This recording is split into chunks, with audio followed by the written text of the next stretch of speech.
Hi friends, இன்றைக்கி சூப்பரான ஒரு ப்ரோட்டீன் ரிச்சான ஹெல்தியான ஒரு ரெசிபி தான் பார்க்க போகிறோம்.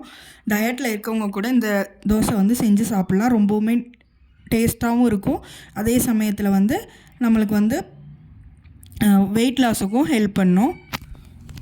வாங்க எப்படி பண்ணலான்னு பார்க்கலாம்.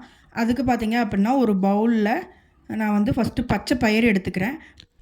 பச்சை பயிர் வந்து இந்த 250 ml இந்த கப்பில் வந்து ஒரு கப் எடுத்துக்கிறேன். நீங்கள் கிளாஸு எதுலனாலும் அளவு எடுத்தாலும் ஒரு கப் எடுத்துக்கலாம். நெக்ஸ்ட்டு வந்து பார்த்திங்கன்னா ராகியுமே வந்து பார்த்திங்கன்னா நான் ஒரு கப் எடுத்துக்கிறேன். ரெண்டுமே சமமான அளவில் எடுத்து இதை வந்து நம்ம ஊற வச்சு அரைக்க போகிறோம். இதை வந்து நம்ம முளைக்கட்டி செஞ்சாலும் இன்னுமே நல்ல டேஸ்ட்டாகவும் இருக்கும். அதே சமயத்தில் நல்ல ஹெல்த்தியான ஆப்ஷனாகவும் இருக்கும். இப்படியேவும் செய்யலனாலும் செய்யலாம். நம்ம ஊற மட்டும் வச்சா ஊற வைக்கிறோம் அப்படின்னா ஒரு 8 hours ஊற வச்சா போதும். இதே நம்ம முளைக்கட்ட வைக்கணும் அப்படின்னா ஒரு 24 hours மேலே வந்து நீங்கள் விடும்போது அதில் லைட்டாக முளை விட்டுருக்கும். ஊற வச்சுட்டு அதை எடுத்து முளை விட்டீங்க அப்படின்னா அதுக்கப்புறம் கூட நம்ம அதை யூஸ் பண்ணிக்கலாம். இதே ப்ரொசீஜர் தான். இப்போ பார்த்திங்கன்னா நல்லா ஊறிடுச்சு. இதை நல்லா கழுவி எடுத்துக்கலாம். கழுவிட்டு இதில் வந்து 2 பச்சை மிளகா, 4-5 பல் இஞ்சி எடுத்துக்கோங்க.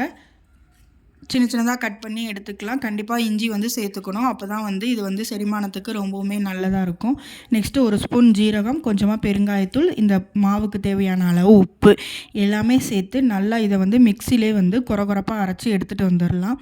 உங்களுக்கு கொரகொரப்பாக பிடிக்காது அப்படின்னா வலுவலுன்னு அரைக்கிறனால அரைச்சிக்கலாம். பட் கொரகொரப்பாக அரைக்கும்போது நல்லாவே டேஸ்ட் அடை மாதிரி நல்லா டேஸ்ட்டாக இருக்கும். பாருங்கள், இந்த கன்சிஸ்டன்சியில் வந்து நான் அரைச்சி எடுத்துகிட்டு வந்துட்டேன்.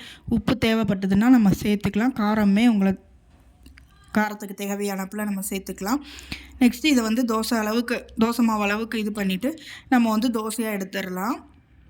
சூப்பராக வரும். கல் வந்து பார்த்திங்கன்னா ஒட்டவே செய்யாது. நம்ம அரிசி சேர்க்கவே இல்லை. முக்கியமான விஷயம், அரிசி உளுந்து ரெண்டுமே சேர்க்கலை.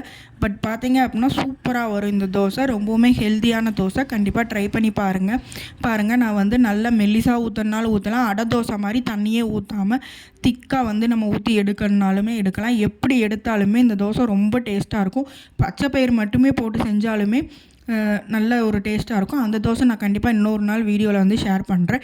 இது ராகியும் சேர்க்கும்போது ரெண்டுமே சேர்ந்து நல்ல ஒரு டேஸ்ட்டாக இருக்கும். குழந்தைங்கள் கூட வந்து விரும்பி சாப்பிடுவாங்க. கண்டிப்பாக ட்ரை பண்ணி பாருங்கள். ஒட்டவே இல்லை. சூப்பராக வந்துருச்சு தோசை. நம்ம கிறிஸ்பியாக வேணுனாலும் சுட்டுக்கலாம். கண்டிப்பாக வாரத்தில் ஒரு முறையாவது இந்த அரிசி மாவு தோசைக்கு பதிலாக இந்த மாதிரி ஒரு ஹெல்த்தியான மில்லட்ஸ் தோசை ட்ரை பண்ணி பாருங்கள். இந்த தோசையை நம்ம அப்படியே சாப்பிட்னாலும் சாப்பிட்லாம். இதுக்கு பெஸ்ட்டு காம்பினேஷனாக பார்த்திங்கன்னா தக்காளி சட்னி, தேங்காய் சட்னி ரெண்டுமே வைக்கலாம். நம்ம காரம் அதிகமாக சேர்த்துருந்தோம் அப்படின்னா தேங்காய் சட்னியோட ஸ்கிப் பண்ணிக்கலாம். மாவில் காரம் இல்லை அப்படின்றப்போ நம்ம வந்து தக்காளி சட்னியோட சர்வ் பண்ணும்போது சூப்பராக இருக்கும். கண்டிப்பாக நீங்களும் ட்ரை பண்ணி